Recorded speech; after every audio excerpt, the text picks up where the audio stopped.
y llegamos al hidrógeno, que es como parece como el tema, uno de los temas que parece que marcan un poco la agenda, ¿no? Y que se nos está vendiendo como la esperanza de la energía verde para superar, digamos, este momento de colapso ecológico y de necesaria transición energética y demás. Bueno, pues la verdad es que sale mucho en la agenda mediática política, pero sabemos poco realmente de lo que pasa con el hidrógeno y qué supone, ¿no? Entonces, bueno, pues esa tarea compleja también de hacernos un poco entender qué es o hasta dónde puede llegar esta lógica del hidrógeno y explicar un poquito, ejemplificarlo pues, en una de las grandes propuestas de clúster a nivel estatal, como es el Corredor Vasco de Hidrógeno, pues contamos con nosotros con Álvaro Campos.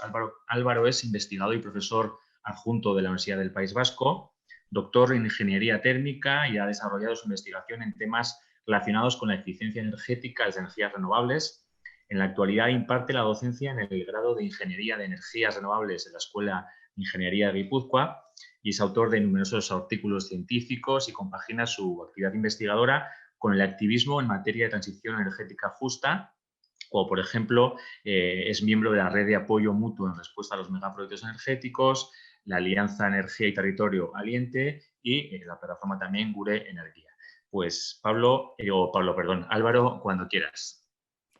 Muchas gracias, Gonzalo. Muchas gracias a mis compañeras por darme la oportunidad de estar aquí. Y yo sí que voy a tener que compartir pantalla porque este es un tema un poco, como bien ha dicho Gonzalo, complejo y voy a intentar, ¿no?, aclarar o arrojar un poco de luz sobre este tema. Entonces, a ver, creo que se ve. Voy un poco adelante. Entonces, mi idea es dar un poco esto que es tan complejo e intentar clarificarlo o ver realmente qué hay detrás. Hay que dejar muy claro que en estas alturas de la película, esto es algo que surge hace un año, precisamente en julio del 2020, sale como un plan, pero ahora mismo todavía es humo, esto todavía no ha aterrizado. Se empiezan a ver un poco cómo se van dando las alianzas, los movimientos, cómo van apareciendo los planes sectoriales en diferentes niveles de la administración. Y ahora mismo lo que podemos hacer es intentar entender qué puede estar pasando, cuáles son las intenciones, ¿de acuerdo? Entonces, primero decir que este es el trabajo, digamos, conjunto de la gente de Gunenergia. Gunenergia, pues por contaros un poco, surge como el nodo vasco de la plataforma por un modelo energético allá por el 2014 y somos un grupo de personas, organizaciones sociales, ambientales, partidos políticos, hay un poco de todo, que buscamos o que entendemos la transición energética como una oportunidad de desplegar un modelo energético alternativo que se base pues, en un cuestionamiento de nuestras necesidades, de intentar promover un menor consumo, una mayor eficiencia, unas energías renovables de pequeña escala distribuidas y en manos de la ciudadanía. Y dicho esto, agradecer y también decir que lo que voy a presentar es el trabajo de este colectivo, ¿no?, de la gente que cuando esto empezó a sonar, pues quisimos pararnos a ver qué es lo que se estaba moviendo de cara pues, a intentar esclarecer, ¿no?, porque nos parecía realmente una apuesta de unos niveles pues, un poco estratosféricos, como vamos a ver. Este es Álvaro, el no índice, has conectado ¿sí? todavía, ¿no? Mira, pues estaba hablando, pensando que estaba conectado, pero es Así, cierto que no, digo, no para le que daba al veamos. esta, así que Perfecto. gracias, estábamos a tiempo, ¿eh?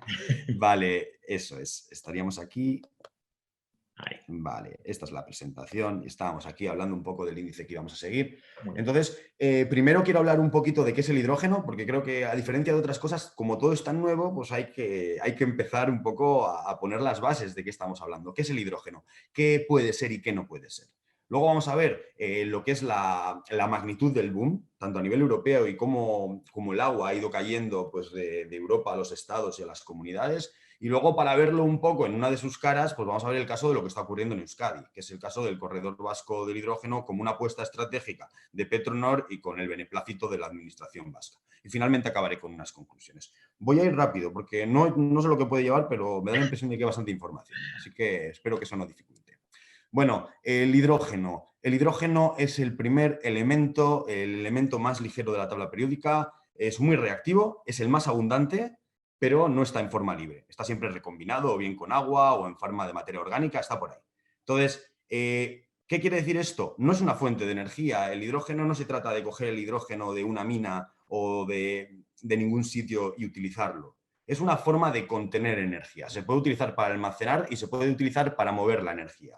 Entonces, eso es lo primero. Eso quiere decir que hace falta que la energía venga de otro sitio. Entonces, no es, habría que ver si esa energía viene de energías renovables, si viene del carbón, si viene, habría que ver cómo. Pero hace falta esa energía.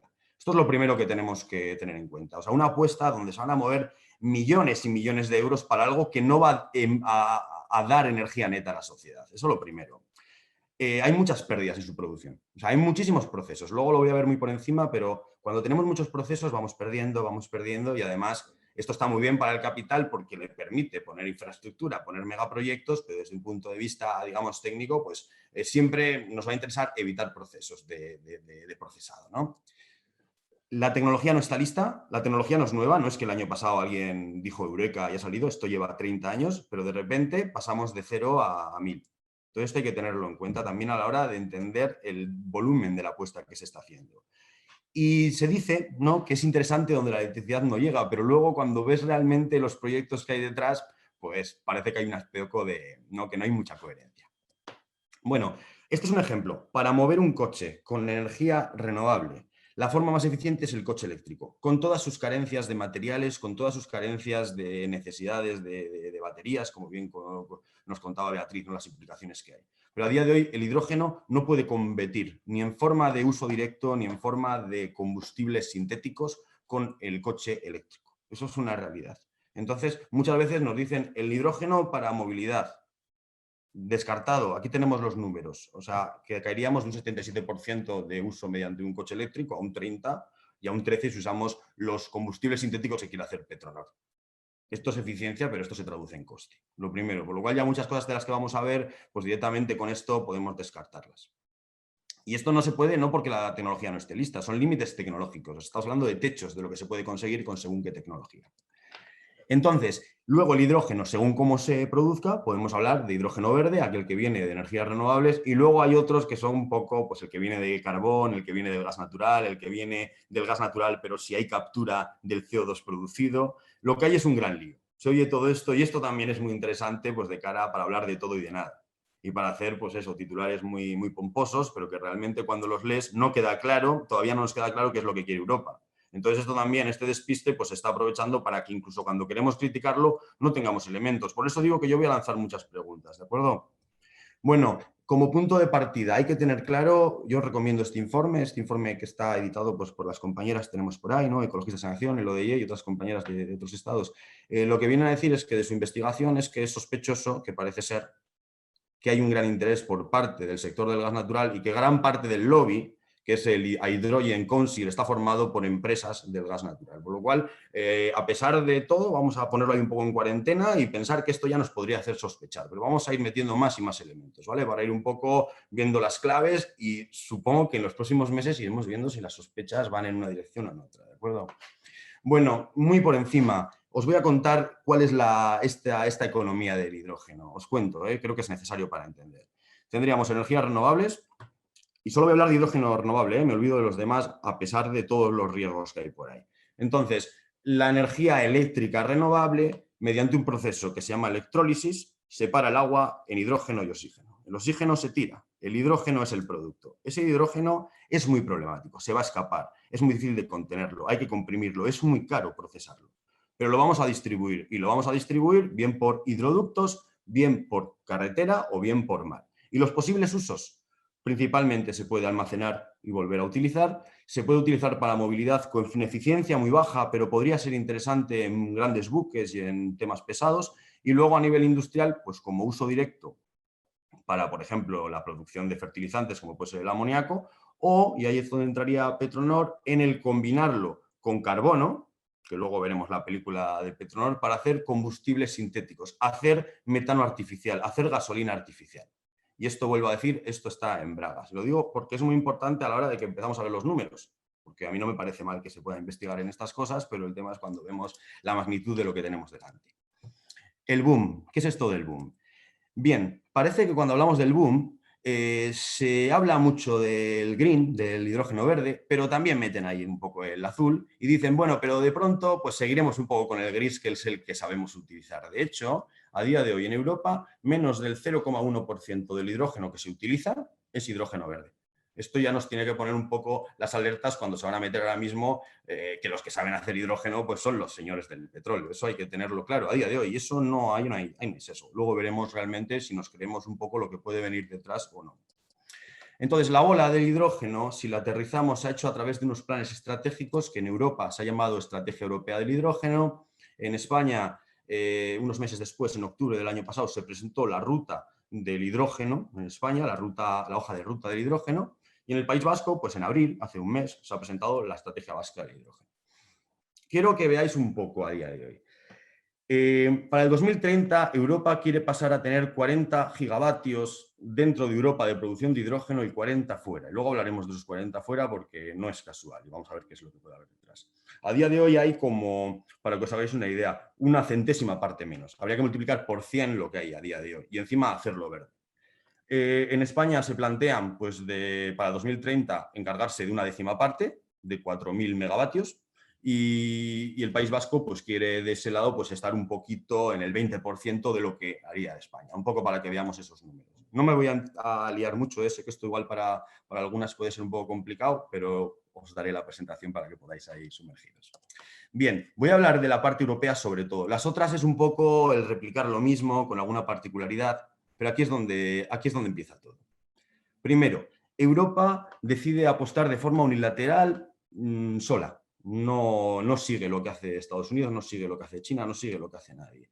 Y en cierta manera, y esto ya son suposiciones mías, todo se puede ver de un cierto nerviosismo cuando pues, tenemos una situación de escasez de recursos de aquí a 20, 30 años, de la incapacidad de seguir contaminando y sobre todo la sensación de fracaso comercial en las guerras, digamos, tecnológicas anteriores, que han sido las renovables.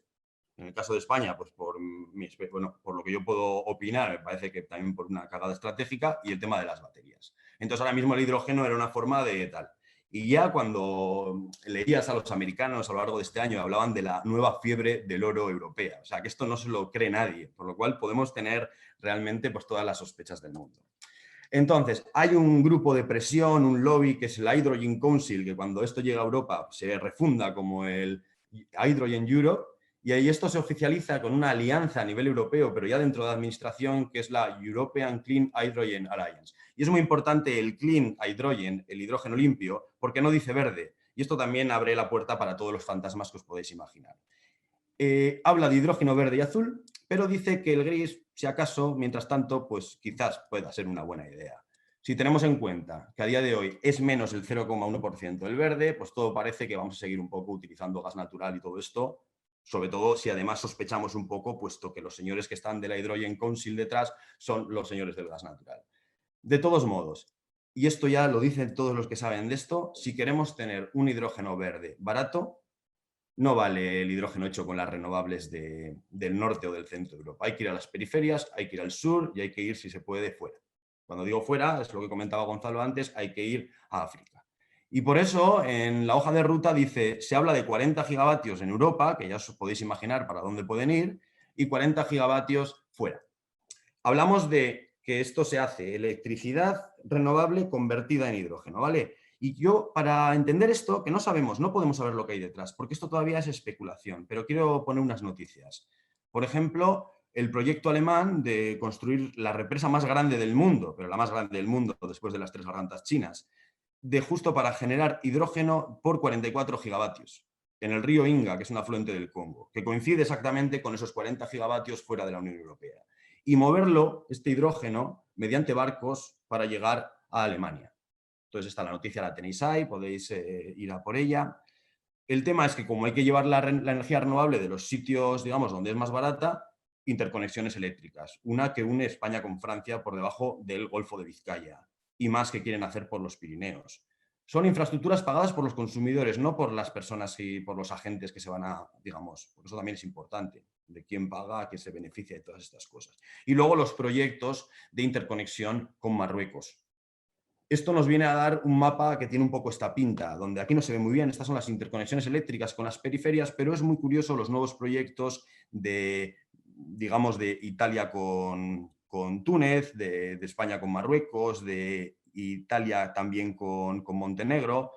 Todo esto hay que entenderlo también con estas noticias. como puede ser los proyectos de prospección de hidráulicas que hay para todas las zonas de los Balcanes. Los puntos rojos son represas planeadas.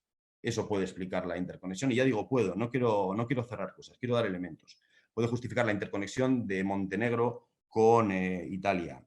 Los proyectos, como puede ser el Desertec, que se abandonó, pero parece que se vuelve a hablar de él, de llenar el norte de África de potencia renovable e interconectarla para alimentar un poco todos estos proyectos. Y en el caso del Estado español esto se ve muy claro. Y voy a pararme un poquitín porque es importante entender esto.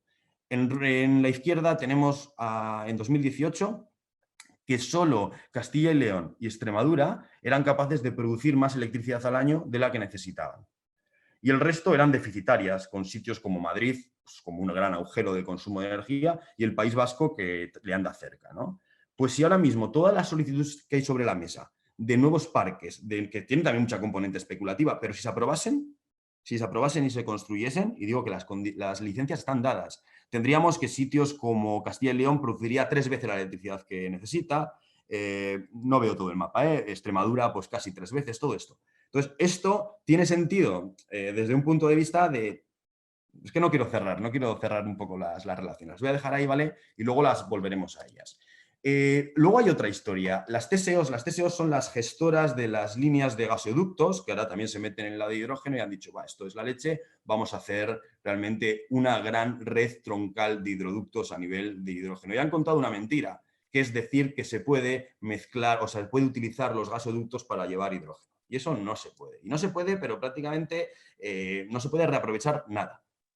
Lo que hay detrás es que sí que se puede mezclar. Y cuando tú lo mezclas, y se puede mezclar muy poquito, un 5% le puedes meter en el gas natural de hidrógeno. ¿Qué ocurre? Que eso ya no es una transición, porque siempre vas a necesitar de gas natural para inyectar un porcentaje irrisorio de hidrógeno.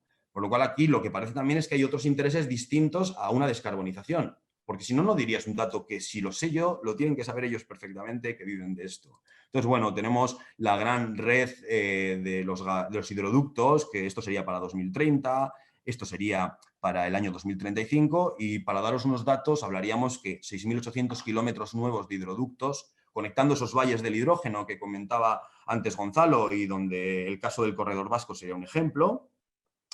Para el año 2040 hablaríamos de 23.000 kilómetros de hidroductos donde 75% serían adaptados. Y ya digo que no se podría utilizar pues poco más, como mucho quizás las llaves de paso y alguna cosa más. Y un 25% nuevo. Y hablaríamos que en última instancia, 2050, habría 2 redes de gas en paralelo. Una de gas natural, donde ya no habría gas natural, sino que sería biogás, hecho vete a saber cómo, y el otro de hidroductos. Sigo, esto sería un poco cómo se aterriza aquí. Y aquí vemos cuáles serían esos valles del hidrógeno. Bilbao, Gijón, y son todos reaprovechamientos de proyectos fallidos de explotación de gas natural, como puede ser el Musel, como puede ser... Ahí vemos un poquito la historia, ¿no? Puerto Llano y todo esto. El siguiente paso es cómo aterriza esto en España y solo voy a dar 2 datos. Aquí sí que se habla solo de hidrógeno renovable, que hablamos de 4 gigavatios para 2030, un 10% de lo que quiere hacer Europa, y que esto requiere mover 8.900 millones de euros. 1.555 vienen ya directamente, o si llegan, vendrán del plan este de resiliencia, los fondos europeos y demás. Y claro, pues esto no se ha hecho esperar, pues que ya Endesa pues se mete en esto, Iberdrola, BP, Nagas, un proyecto para de alguna forma dar vida a esa regasificadora fallida del Musel en Gijón, uniéndola con un parque en la zona de Tineo para generar... O sea, hay un movimiento muy especulativo donde realmente yo creo que es de una gran irresponsabilidad porque no están siendo capaces de comunicar que lo que hay detrás, la apuesta tecnológica va en serio. O sea, una pila de combustible pues existe de toda la vida. De ahí a imaginar o a intentar, no sé, a mí me parece que estamos jugando con cosas muy serias. Lo que decíamos, de todos los fondos europeos, 1.555 millones directamente al hidrógeno, con las necesidades que hay en algo que se llama recuperación, que se llama resiliencia. Yo creo que es inaceptable. Y esto es muy curioso. Estos son los proyectos de Endesa, los que ha presentado, un montón. Nos hablan del hidrógeno para prácticamente, pues bueno, salvar la transición. Y resulta que si vemos dónde están los proyectos, tenemos proyectos de hidrógeno justo al lado de los ciclos combinados de Compostilla, en León, de Seseña, la central de Andorra, en Teruel. Son sitios donde se hizo una apuesta por el gas natural, fracasaron, porque hubo un recorte de la demanda a partir de 2008 con la crisis, y ahora mismo van a poner a hacer un combustible que seguramente con alguna adaptación puedan mover esos ciclos combinados. Bueno, posiblemente no, eso se puede, pero eso tiene un rendimiento total del ciclo, lo he estado calculando antes, pues puede ser de un 15%. Es decir, tengo electricidad verde que está justo a precios de mercado y voy a perder un 85% para recuperarla. Es la forma más ineficiente de almacenar energía. O sea, y esto es lo que, y no me lo estoy inventando, ¿eh? Justo si os fijáis un poco en esta imagen, si doy clic, van a aparecer ahora mismo donde están las centrales. Coincide de forma muy sospechosa. O sea, que lo tengamos un poco en cuenta de que esta es la información que tenemos, ¿eh? Cuando nos den otra, pues igual decimos, mira, que sí, que esto va en serio. Bien, la estrategia vasca no me voy a detener para poder centrarme más en el caso de estudio, ¿no? En el que, digamos, cómo se aterriza esto en nuestro territorio, en Euskadi. Y creo que es importante que lo unamos, ¿eh? O sea, yo creo que es muy importante ver que esto es, pues, una de las caras que hay, ¿no? Y habrá muchas otras en muchos otros sitios. Entonces es importante porque aquí el protagonista es Petronor y hay que entender lo que es Petronor. Petronor es una refinería. Petronor es un... Espera que no lo veo. Es un 86% propiedad de Repsol y un 14% propiedad de Kutxabank. Y es importante, ¿no?, que sea Kutxabank, porque Kutxabank, pues, tiene un poder simbólico y unas muy buenas relaciones con nuestra administración aquí. Y eso también yo creo que luego se entienden también muchas cosas cuando está Kutxabank o no está Kutxabank. Algunos datos. Voy a dedicar solo esta diapositiva, ¿eh? Es una refinería que su producto, su nicho son combustibles líquidos, ¿vale? O sea, puede hacer otras cosas, hace otras cosas, pero lo que se dedica y donde está, digamos, especializada y tiene toda la infraestructura de transportes, gasolina, gasoil, etc. Tiene unas emisiones de 2,27 millones de toneladas equivalentes al año, que es la 9ª emisora del Estado. Las emisiones de COPS, quizás más preocupantes, que son compuestos orgánicos volátiles, muchos de ellos cancerígenos, es de más de 2.000 toneladas al año. Entonces yo creo que es una cosa a considerar, sobre todo pues, por las personas que han tenido la desgracia de tener que vivir aquí cerca, ¿no? Una plantilla de 1.000 trabajadores y ahora mismo se está planteando un ERTE de 354, veremos en qué queda. Un procesado de 9,8 millones de toneladas de crudo, beneficios de 143 millones de euros. Y hay que tener en cuenta también que en la actualidad pues, está en una situación un poco, bueno, delicada, porque se ha iniciado un expediente sancionador contra Petronor por la planta de coque, que fue la última ampliación que se hizo o que se instaló de forma ilegal en terreno público. Y saben, y esto es lo más importante, que una vez que se cierren, que se han cerrado ya las minas de carbón y las centrales térmicas, las refinerías son las siguientes. Entonces, Petronor está a sobrevivir. Eso es así. O sea, lo puedo entender, ¿eh? Quiero decir, su objetivo... Lo puedo entender. Vamos a ver realmente cómo está intentando sobrevivir. Bueno, pues un mes antes de la estrategia europea del hidrógeno, pues hay un convenio entre la Diputación y Petronor donde se lanzan, fuera de contexto, o sea, sin contexto, aparecen dos proyectos que tienen mucho que ver con esto. Sobre todo el primero, que es un proyecto que tiene que ver con la economía del hidrógeno y otro que tiene que ver con la revalorización de residuos. Voy a hablar muy brevemente de ellos. Muy brevemente de ellos, quiero decir, voy a explicar en una pincelada, que si esto es Petronor haciendo lo mismo y si pudiesen haciéndolo cada vez más y más, pues generan cierta cantidad de CO2 y lo que van a decir es, vale, del CO2 cojo el carbono, lo mezclo con el hidrógeno renovable y hago combustibles sintéticos. Bueno, aquí lo único que está más o menos probado es Petronor y el molino eólico. Todo lo demás, ¿vale?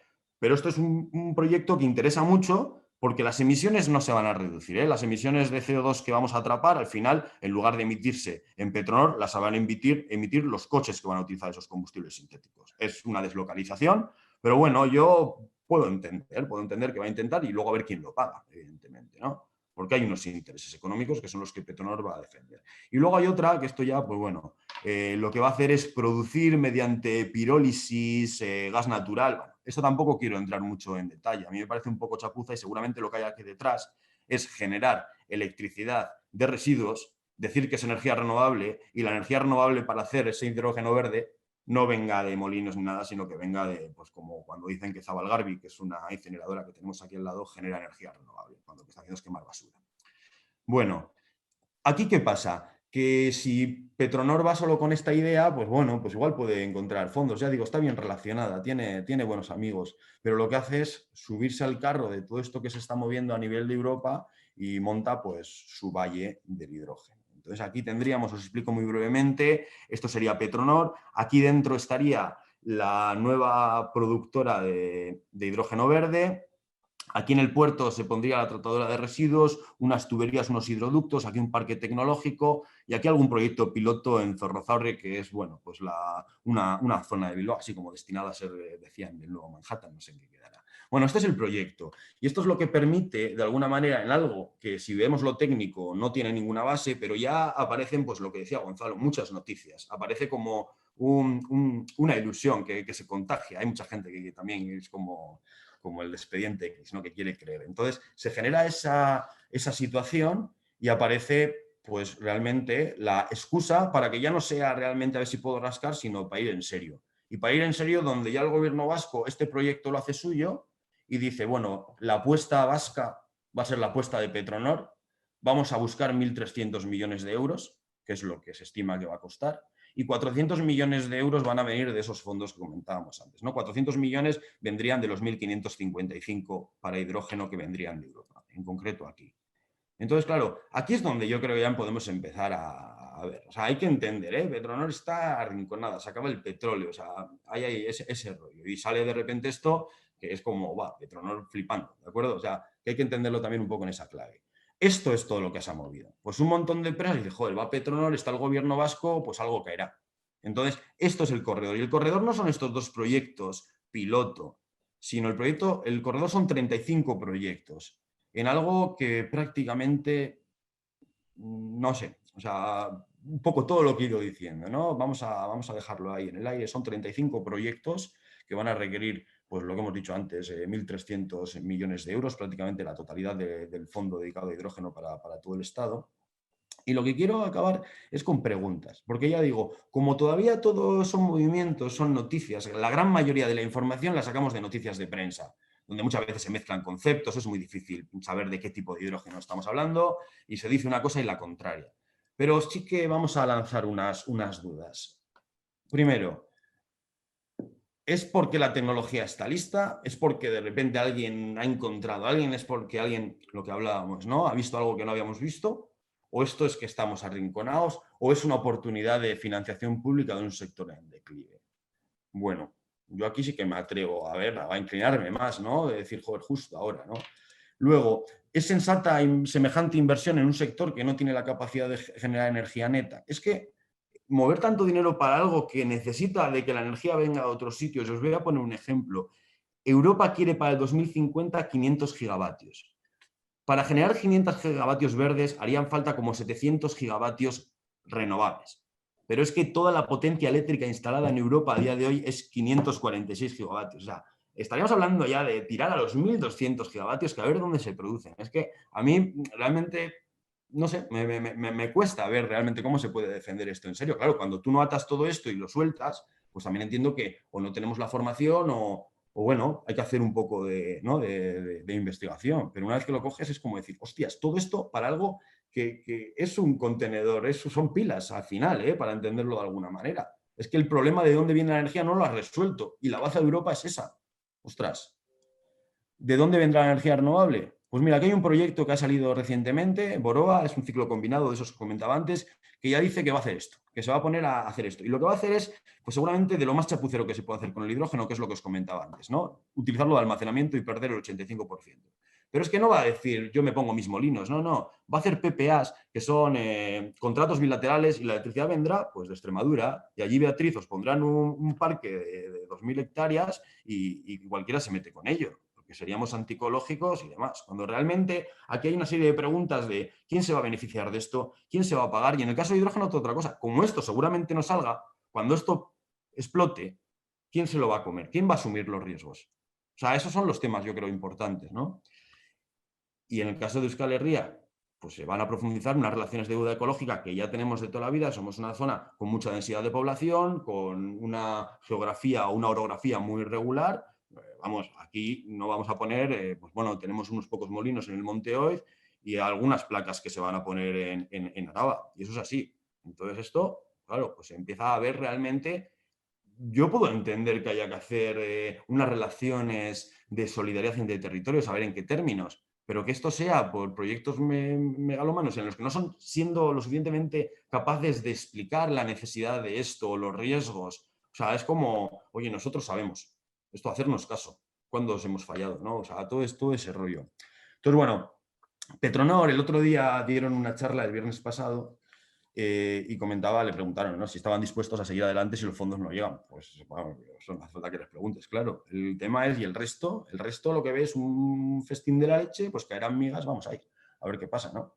Entonces, bueno, esto es un poco lo que yo me atrevo a decir, ¿eh? O sea, yo puedo entender ciertos matices técnicos, cierto interés. De hecho, ahora os voy a contar un poco cuáles son las reflexiones, y con esto acabo, de Gune Energía. Y es sobre todo de que, bueno, voy a pasar ya a la diapositiva que toca. Sería, problemas los tenemos todos.